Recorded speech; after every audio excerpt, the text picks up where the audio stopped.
नमस्कार, मैं हूं दानिश रिजवी और आप देख रहे हैं इंडिया न्यूज़। तेलंगाना चुनाव और सियासत ज़बरदस्त है दांव पे। बीआरएस, कांग्रेस, बीजेपी और असदुद्दीन की पार्टी लगातार पूरे ज़बरदस्त तरीके से चुनाव प्रचार किया। ख़त्म हो चुका, कल मतदान होगा। ऐसे में सवाल उठता है कि सरकार किसकी बनने जा रही है, कौन बनाएगा सरकार, कांग्रेस या बीआरएस।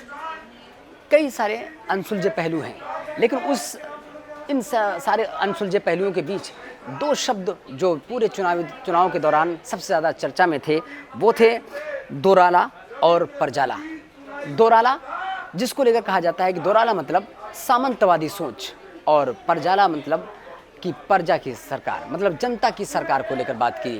कांग्रेस ने बीआरएस पर ये इल्ज़ाम लगाया, ये आरोप लगाया कि ये अगर बीआरएस की गवर्नमेंट बनती है तो ये दोराला की सरकार बनेगी। मतलब ये है कि ये सामंतवादियों की सरकार बनेगी, और अगर आपने कांग्रेस को दिया तो परजाला की सरकार बनेगी।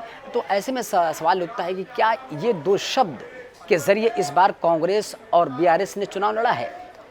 क्या कांग्रेस ने अपनी सारी योजनाओं की जो घोषणा की थी उस पर अमल न करते हुए इन दो शब्दों के बीच में खेला है? और ऐसे में बीजेपी ने भी कई सारी घोषणाएं की थी। बीजेपी ने जहां मुस्लिमों को लेकर कहा कि अगर हमारी सत्ता में वापसी होती है तो हम यहां पर मुस्लिमों के आरक्षण को ख़त्म कर देंगे, कॉमन सिविल कोड लागू करेंगे। दो अहम मुद्दों को लेकर बीजेपी इस मैदान पर है। तो ऐसे में सवाल उठता है कि जनता कितना पसंद करेगी और मुस्लिमों का वोट किस तरफ जाएगा, ये भी डिपेंड करेगा, क्योंकि मुस्लिम वोट तकरीबन 13% हैं, और ऐसे में मुस्लिमों का वोट बहुत इम्पॉर्टेंट रोल अदा करता है तेलंगाना के चुनाव में।